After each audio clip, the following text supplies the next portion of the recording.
একবার যদি পারে বড় মূর্তি দিকে দেন, আল্লাহ সব মাফ করবো। সারাদিন গুনাহ করছেন, সারা রাত গুনাহ করছেন, আপনার যুবক ভাইরা পায়ে হাত দিয়ে বলছি মোবাইল নিয়ে ঘুমাইও না। মোবাইল ছেড়ে দেয়, যতক্ষণ ঘুম আসে না ততক্ষণ টিকতে থাকে।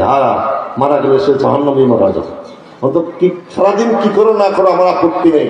পায়ে হাত দিয়ে যুবকরা মরণের সময় ঘুমার সময় যত আল্লাহুম্মা বিইসমিকা আমুতু, যদি ওযু থাকে ভালো, না পারো ওযু না পারো অন্তত গাইন কাঁদে আল্লাহুম্মা বিইসমিকা আমুতু ওয়া আহয়া। এবার বললাম 3 বার আস্তাগফিরুল্লাহ আল্লাযী লা ইলাহা ইল্লা হুয়াল হাইয়ুল কাইয়্যুম। বললাম সমুদ্রের ফেলা রাশি পৃথিবীতে যত ভালো গুনাহ আছে ওই পরিমাণ গুনাহ আমার আল্লাহ মাফ করবে, আমার রাসূল বলে দিয়েছেন।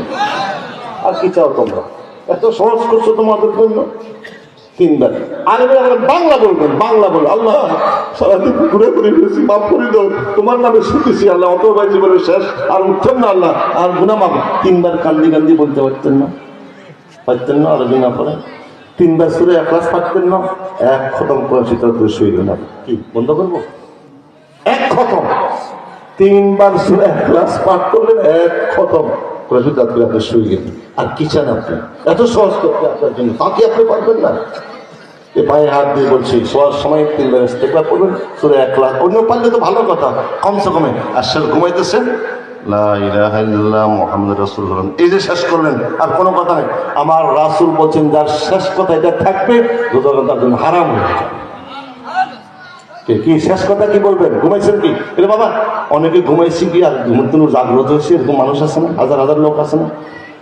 ওই যে ঘুমাইছে আর এক ঘুমে আসলে মারতার টাইম, ওই যে এই যে ঘুম দিল শেষ, ঘুমাইবার সময় নামটা শুনেন আর শেষ কথা বললেন লা ইলাহা ইল্লাল্লাহ মুহাম্মাদুর রাসূলুল্লাহ, এই যে ঘুমাইলেন, যদি মারা যান এই তাহাজ্জুদ তখন হারাম হয়ে যাবে।